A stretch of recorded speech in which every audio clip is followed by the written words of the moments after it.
Continuing, therefore, with Jewel, what do we see? We've just looked at the Statement of Comprehensive Income, also known as the income statement.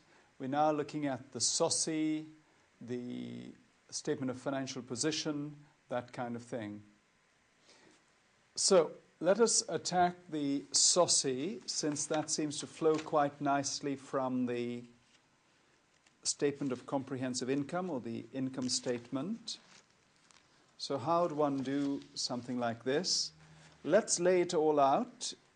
Let's turn to page 3 as we see our SOSI layout, the presentation. On the far right, we're going to say total.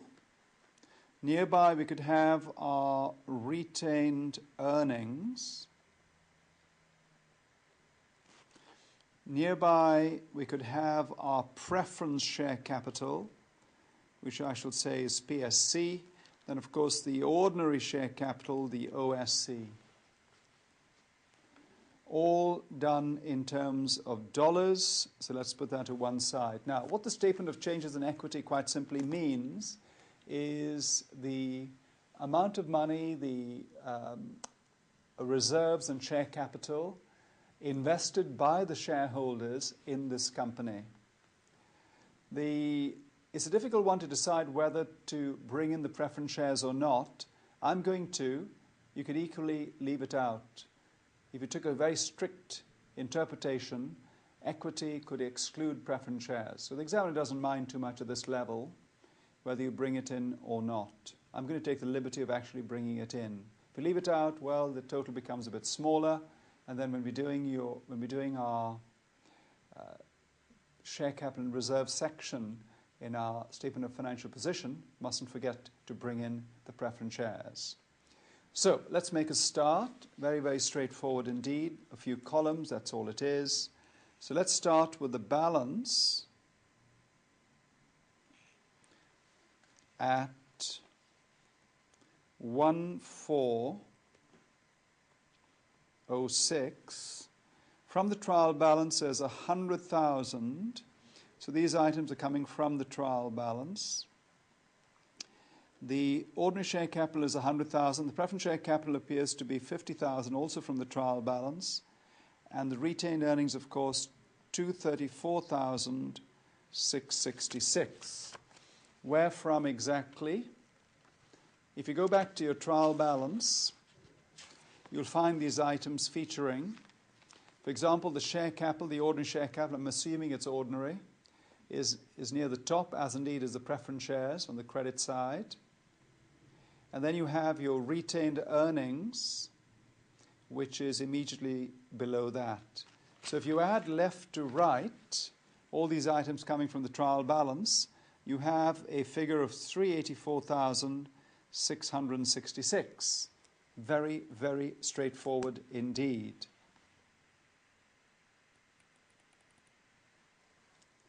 Then you have your profit for the year.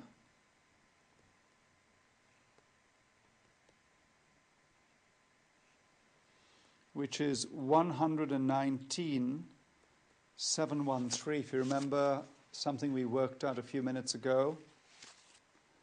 And of course, because that doesn't come into these two columns, it comes in here, 119,713.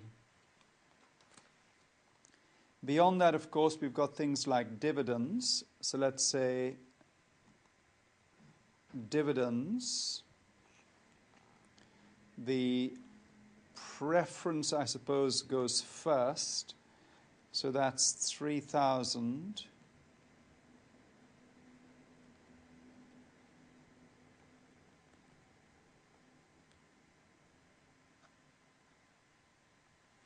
I'm assuming that these preference dividends are based on shares that are irredeemable. In other words, they're treated a bit like equity. Or an alternative might have been to have treated them as if they were dividends on redeemable shares, in which case they'll be treated as finance costs. So I've taken the liberty of treating them more like equity, which is why I've shown them in the statement of changes in equity, rather than as part of the income statement. So be careful of that. The examiner should indicate how you should do it. Definitely will indicate. Then you have your ordinary dividend. If you remember, was 30,000 we worked out. Nothing on this side, so we have 30,000 over here. If there are any share issues or revaluations, of course they come in which case you'd have to open up a new revaluation reserves column. So rather than doing things that are irrelevant to the question, let's concentrate only on the essentials. What does this question ask us to do? And that's all I want to do. Okay, don't show the examiner too much knowledge, trying to use everything you know.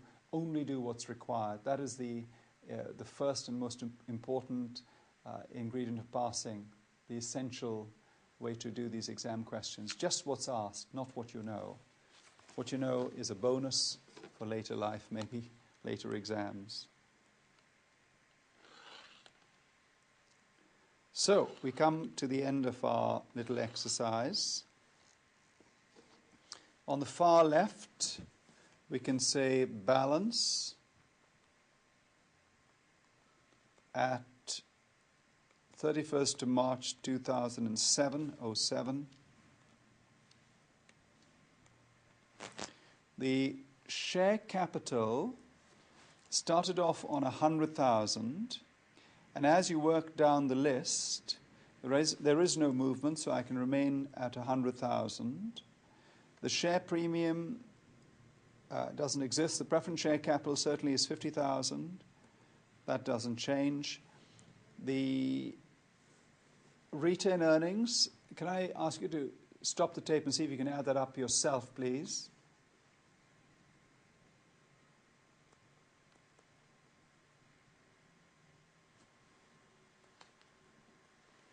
$321, $379. And of course, if you stop the tape and add up the total column, you should be on $471, $379. Adding left to right, of course, everything adds up. So one of the easiest things to execute, the Statement of Changes in Equity, SOCIE, Statement of Changes in Equity. OSC, Ordinary Share Capital, PSC, Preference Share Capital. If you have to do things like revaluation reserves and share premium, just introduce new columns. And then you have your retained earnings, of course, and the total. So we start with the figures from the trial balance, the various balances at the start of the year. Copy them out. Each item goes into the right slot, the right empty space. So this is just the opening balances. Of course, if you add left to right, you'll come to the total column figure. Then you bring in things like profit for the year. No problem. Dividends, preference and ordinary. There are no new shares issued. And so if you add it all up, you come to your closing balance. So can I just do what if question says new shares issued at a premium? Obviously, the nominal value of these shares will go into the share capital account, and the excess value will go into the share premium account. So if you have no opening balance for share premium, you just bring in the new figures, rather like the question llama we were doing not long ago. That's one possibility. The other one, of course, is if there's a revaluation. Revaluation of non-current assets, such as buildings, not non-current assets. If you revalue your buildings, there might be an opening balance, of course, because of revaluations in years gone by. So the new revaluation, 30,000 or whatever it might be, is added to the opening, if any, to give the closing. So all I'm saying is there's one more column to be added in. So the Statement of Changes in Equity, one of the easiest things that you can ever get examined on, And it simply means you've got an opening balance, a few movements during the year, and a closing balance. And obviously, if you're a shareholder and you're trying to understand this mystery, the mystery of financial accounting, clearly the statement of changes in equity is something you can relate to, especially the area of dividends.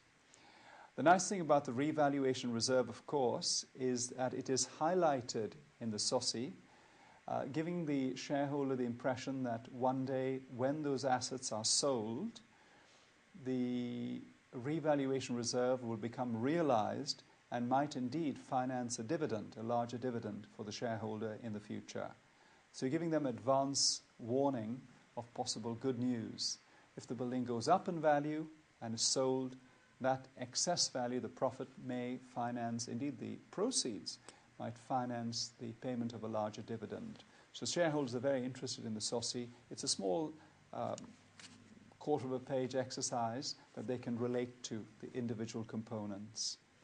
It's also very much liked by the examiner and does come up from time to time. The other side issue, the side benefit of doing the SOSI correct, is that it looks after most of the second half of your statement of financial position. If you remember, in the top half you have your non-current assets, then you have your current assets. In the second half, of course, you have your share capital and reserves, which is basically SOSI, and the only thing that you haven't brought in at this stage is the non-current and current liabilities. And it is to that we now turn our attention as we attempt to balance this huge question. See how we go with this. So back we go to the question proper as we attempt the statement of financial position. So, can you quickly revise your statement of comprehensive income, the income statement workings, please? Shall we say the final account, and of course the workings that went before.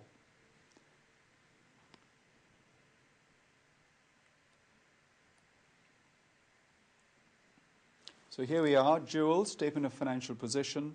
Let's make a start.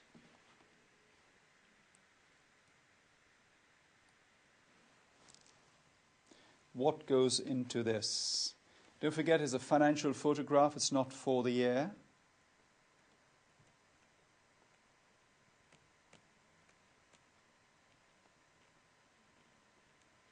It's a financial photograph. It's not ever for the year ended. It's always as at. Do be careful of little points like that. Right, let's start with the non-current assets. What you must never do, of course, is to write out a blank format. If you're doing a paper exam, the examiner will not like to see that at whatever level you're doing. So get that sorted right now for this level and all higher levels on financial accounting, reporting, etc. Never write out a blank format. It just means that you memorize a certain page in the handout, which gets you 0 marks. Later, when I'm doing my cash flow statements with you, I'll make the same kind of remark. Do not write out a blank format. Markers, examiners are against that kind of thing. All right, so the non-current assets is our starting point. Let's go for tangible, which strictly should go before intangible. I can't see any intangible, so it must just be tangible here. Dollar signs, excuse me, dollar signs. Tangible assets, there's a building of 150,000 BLD minus depreciation on buildings. So 3,000 buildings depreciation plus plant of 422,987 minus depreciation on plant 42,299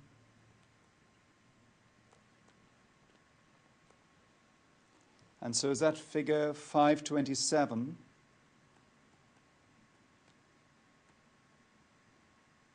688. 527, 688.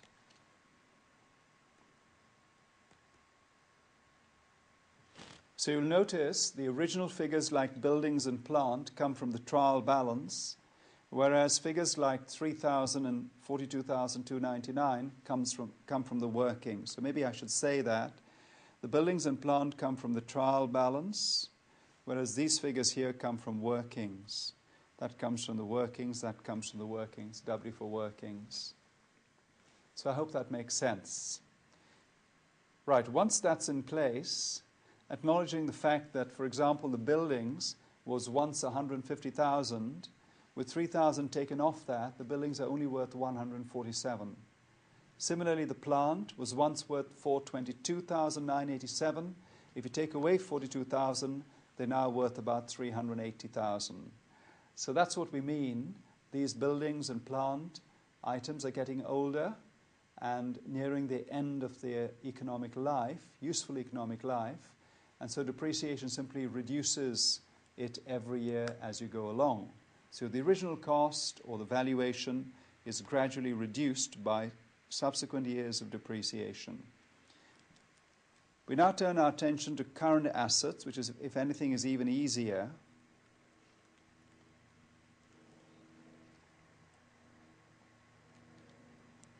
The current assets are inventory. Inventory, of course, is point 3 of the question.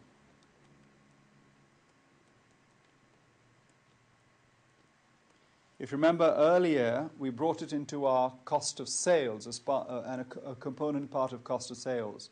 Cost of sales, of course, is opening inventory plus purchases minus closing inventory. That's the basic model. Because that closing inventory entered the books, I need to acknowledge the fact, of course, that the asset must be brought into the list of assets and liabilities called a statement of financial position, also known as the balance sheet. So this one is 28,990. We should have had a little dollar sign a bit to the left, as you can see. So we're quite comfortable to bring that in a bit to the left there.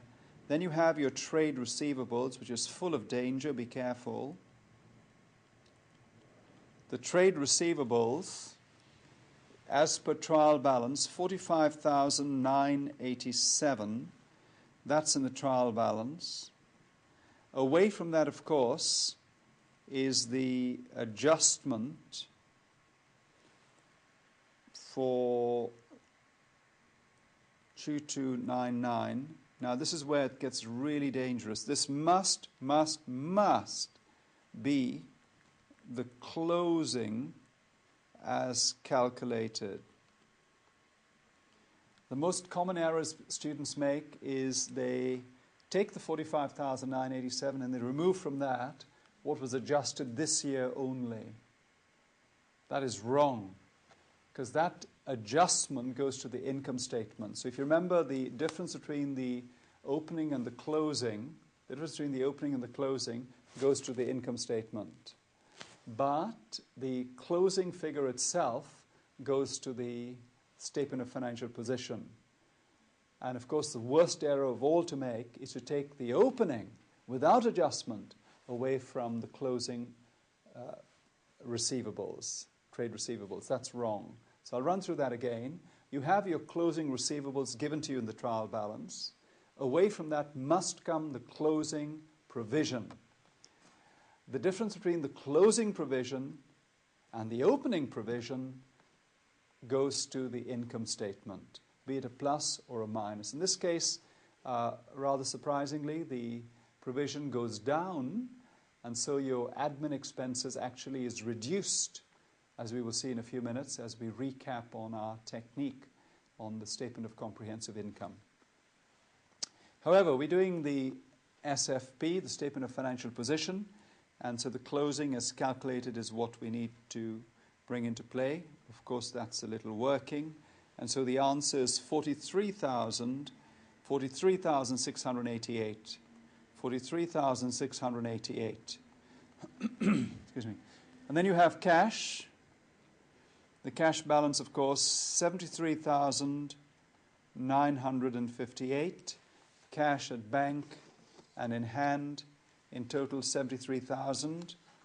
If I were to add them up, you should be on 146, 636.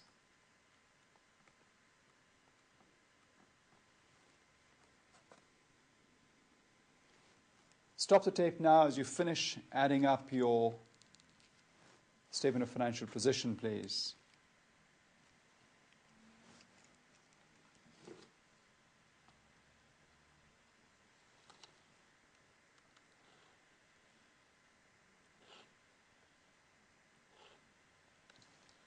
So adding it all up, we find ourselves with 674, 324. This is our total assets. So looking at our statement of financial position once more, we have our non-current assets and then we have our current assets. The non-current assets are dominated by the tangible assets in this question, buildings and plant. We have a cost on buildings from which 3,000 depreciation must be removed. So you have the net book value basically. The plant seems to be already at net book value, which means in the past there was some depreciation deducted in years gone by. And so I'm going to deduct another 42,000, quite a lot, because of the depreciation for the current year. Now, the reason why we did that is it says it's a 10% reducing balance basis, depreciation, on the plant. Presumably the life of the plant is shorter than the building, so a bit more is charged each year. Under tangible, you usually have intangible, things like development costs and so on, so that could easily feature. Current assets, don't forget there's inventory, but that must be closing. Maybe I'll write that down. Closing only. And then you have your trade receivables, which again is the closing trade receivables minus the closing provision for receivables. Cash, of course, is cash, nothing to worry about. And then you have your running total, which comes to 674,324. We now turn our attentions to the second half of this big statement of financial position. Secure in the knowledge that we've done a SOCI, Statement of Changes in Equity, and that's going to help tremendously in making this balance. So let's give it a go. Equity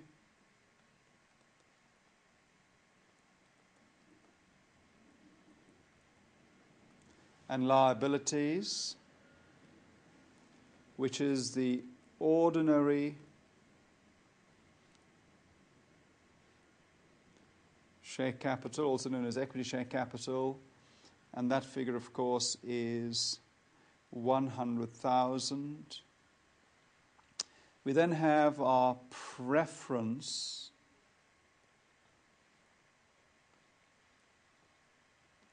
share capital, which is 50,000. I'm assuming it's irredeemable. And then you have your retained earnings. The retained earnings from the SOCI. Indeed, all of this is coming from the SOCI. In particular, turn back to your SOCI. You might see that featuring somewhere. 321, 379. 321, 379. And adding all that up, if the SOCI balanced, or at least if the SOCI has been done, then the statement of financial position should balance. This part of it is a bit of a gift. 471, 379. We'll then turn our attentions to things like the non-current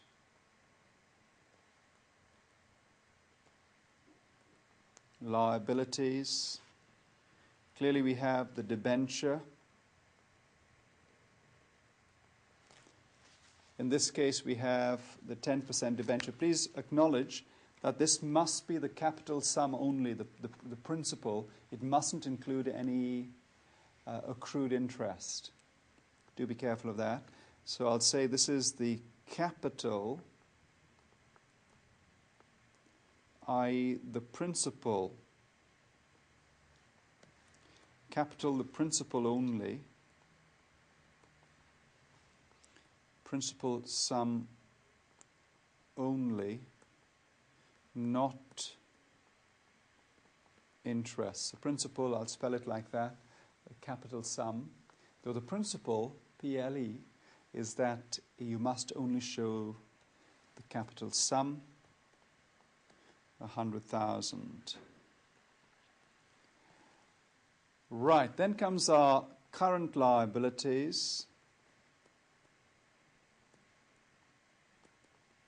Right through your studies in the financial accounting, financial reporting, and corporate reporting streams, you will be asked to produce many statements of financial position. So it's an important skill to develop even at this lower level. Please be careful.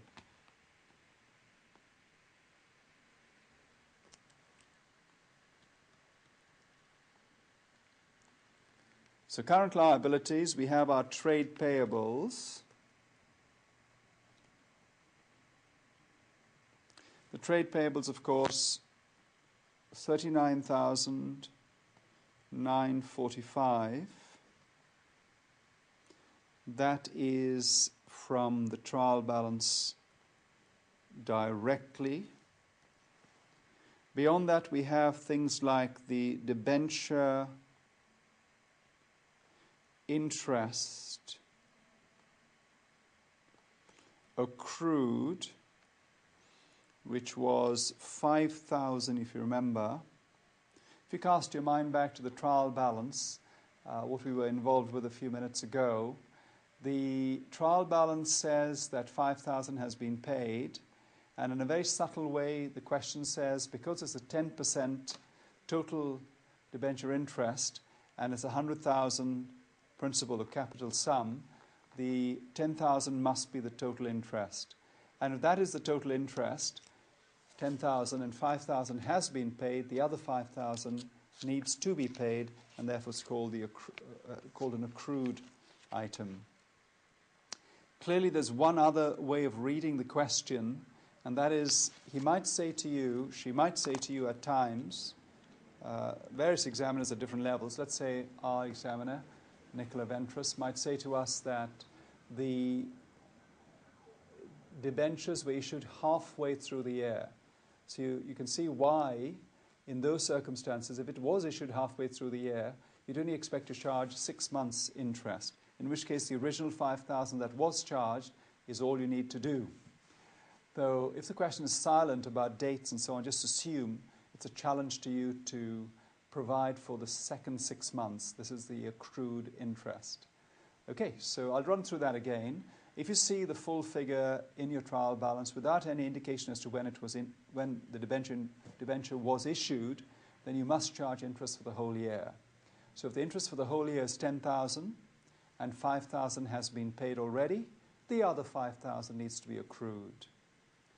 That's one approach. The other approach, of course, is where she mentions dates, and let's say the debenture was issued halfway through the year. It's only the second half of the year that's subjected to interest. So the fact that only half of the 10,000 interest has been paid is correct, because the debentures were in issue for just 6 months of the year, the second 6 months of the year. In those circumstances, you need to provide no accrued interest. Do be careful of that. That's an old trick. If you get dates, you've got to be extra careful. Otherwise, I think I can continue with my little exercise with your help. Debenture interest accrued, no problem. You then have your proposed dividends.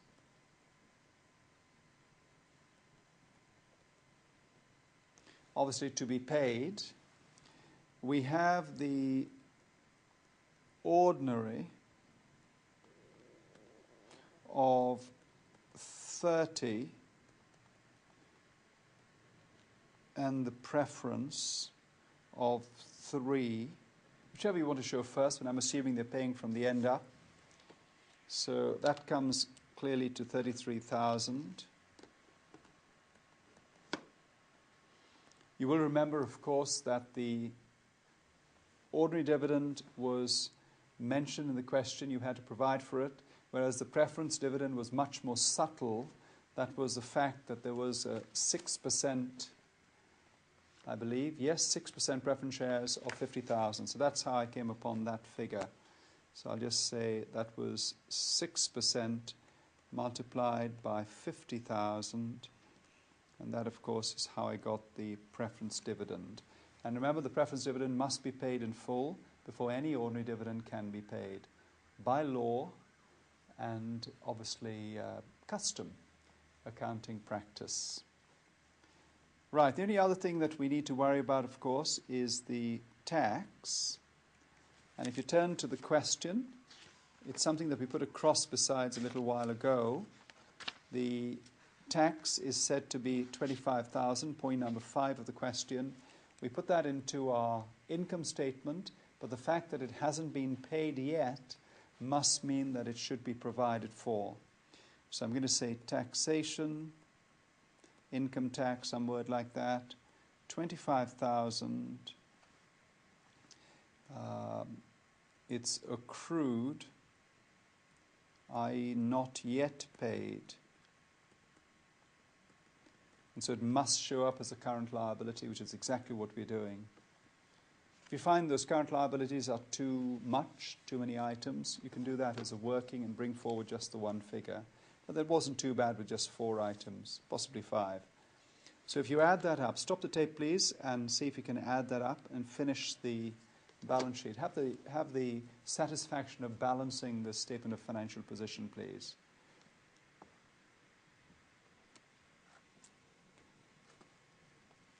So I hope you managed to get something there.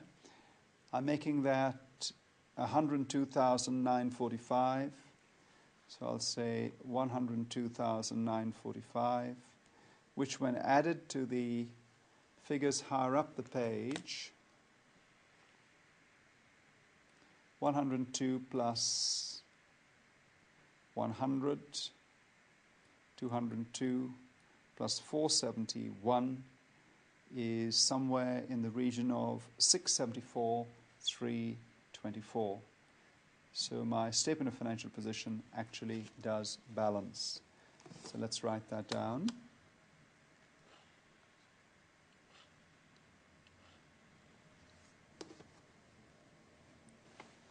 $674,324 total equity and liabilities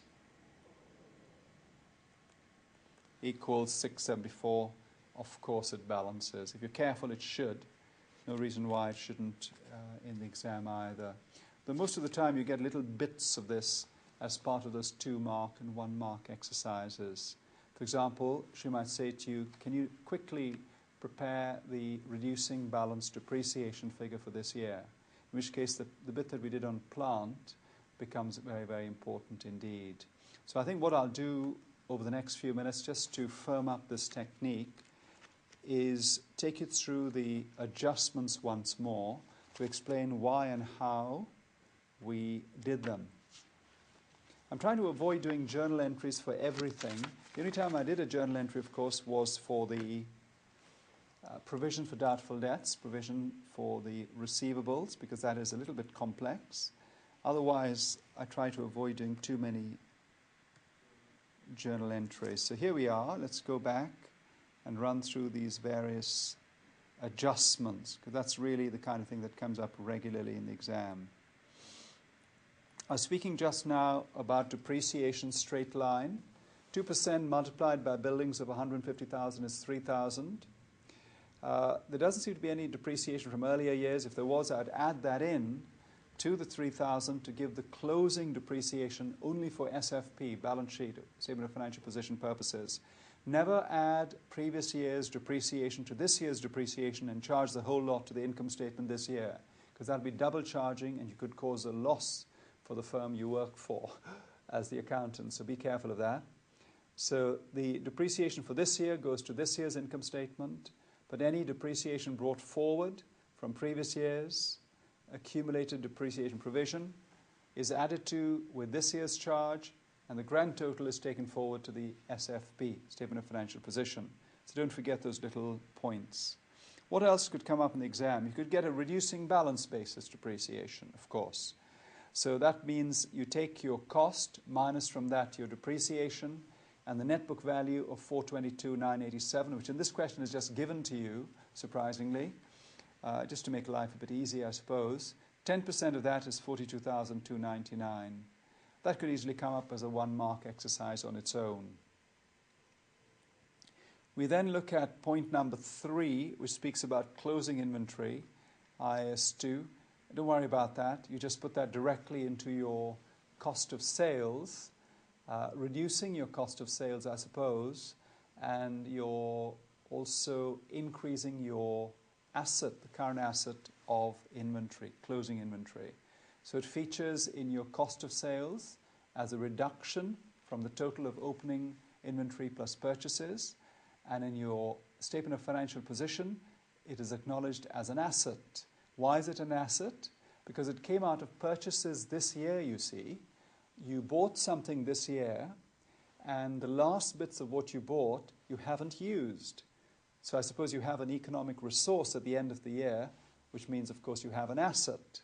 So it's a transaction this year that represents the purchase of some stock, some inventory, some goods. You've used some of that, but the bit that you haven't used, because you've paid for it, it's your asset, and next year you will use it to achieve some sales, some revenue. So obviously it's an economic resource that you have, that you sell and benefit from. That's why it's an asset. Turning our attention to number 4, this should come up on its own, of course, in the exam. The provisions are normally credit balances, so let's not forget that. Provisions are usually credit balances, so whenever you're in any doubt, just make the opening balance a credit balance. Here we have 5987. The balance as given to you at the year end, now I've seen this many times come up on its own as a 2-mark, 1-mark type exercise in the midst of these 50 questions we've got to do at great speed in the exam. So the opening balance is 5987. The closing balance as worked out is 2299.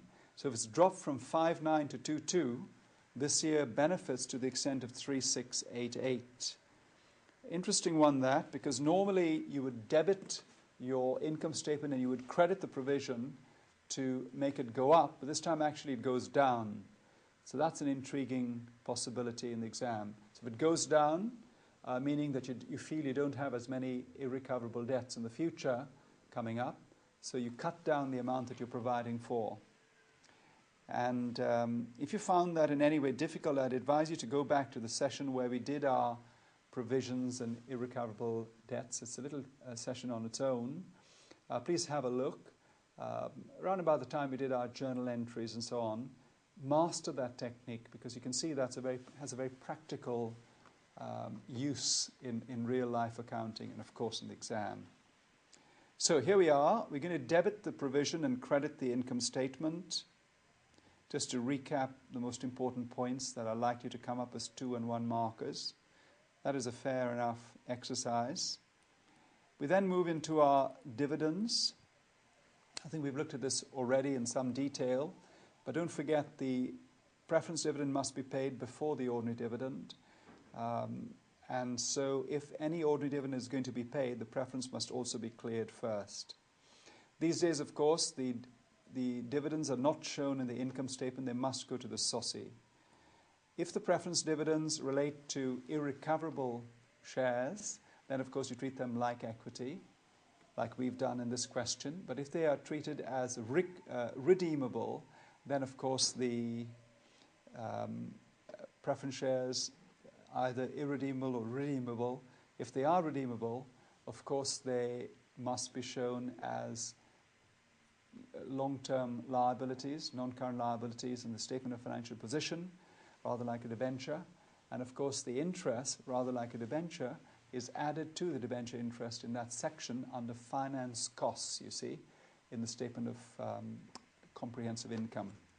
So very, very straightforward, really, the debenture interest, etc. So if 5,000 has been paid and 5,000 needs to be paid, the amount that needs to be paid must show up as a current liability. And just to round this off, what I'd like to do is to take you back, please, to the income statement to show you what we did. Statement of comprehensive income, also known as the income statement, of course. Revenue, straight from the trial balance. The cost of sales, lots of that information comes from the trial balance itself. The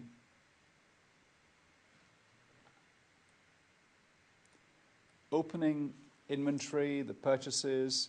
The closing, of course, is an adjustment to the trial balance. So this is an adjustment, whereas those earlier two items, of course, come from the trial balance directly. So opening inventory plus purchases less closing inventory, of course, is cost of sales. Fundamental ideas. That gives us our gross profit. Beyond gross profit, you have things like distribution and admin. No problem. The distribution is straight from the question, trial balance. The admin requires huge amounts of care. If you find this is a little bit too much, what you could do, I suppose, is a special working as an alternative. Here I've taken the liberty of putting it on the face of my income statement on the grounds that if I was doing a quick computer-based type of exam, there isn't time to open up too many special workings. So there we are. Quite a large amount of marks for that, because you have a trial balance figure of admin expenses. To that you add the two depreciations. You deduct the receivable provision because it's written back, it goes down. So you're debiting the provision for a change and you're crediting the income statement. This, of course, is a credit. Remember, admin expenses are normally debits, so if you want to reduce it, you must credit it. So that's why it's a minus. Everything else is an add, but this receivable provision is a minus. And of course, the profit on disposal is indeed a profit. And if you consider the admin expenses are all expenses, charges, if you have one item that's a credit, it must be a minus. And so if you add it all up, you come to 88,611. One of the most complex items in the entire question.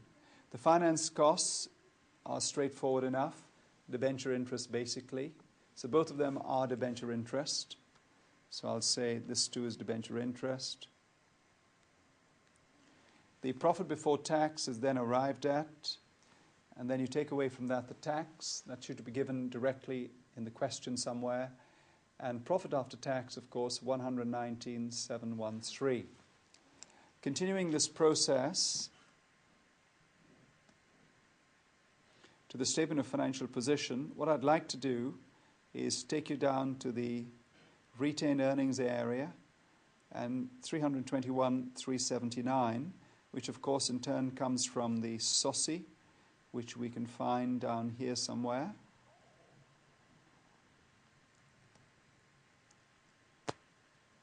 The retained earnings brought forward from the trial balance. The profit for the year, as we saw just now, is 119,713. The expenses taken away from the various profits. And finally, the dividends to be paid gives you 321,379. So if you add up your SOSI, that will be a tremendous help to sorting out your statement of financial position. So there you are. We've looked at in this session at the basic format for the income statement, statement of comprehensive income, we're supposed to call it, and of course the statement of financial position. We've also looked at the SOSI, the basic format, as well as a huge question called Joule. Before that, we did lots and lots of little exercises on things like shares being issued at a premium. The excess premium is transferred to the share premium account. From that, of course, is transferred to share capital when a bonus issue is made. As a separate matter, when we issue shares as rights issue shares above the par value, the excess value goes to the share premium account, of course. which might in turn be, in time, be used to issue bonus shares to existing shareholders. So even though you cannot use the share premium to pay a dividend, you can use it to issue fully paid shares to existing shareholders to thank them for their loyalty. So that is a framework: share issues, bonus shares, share premium, right shares. That is the framework on which the limited company exercise works. But before we did a big question, if you remember, I did a question called Llama, which brought into use the suspense account idea, which came up in a session many sessions ago, part of correction of errors.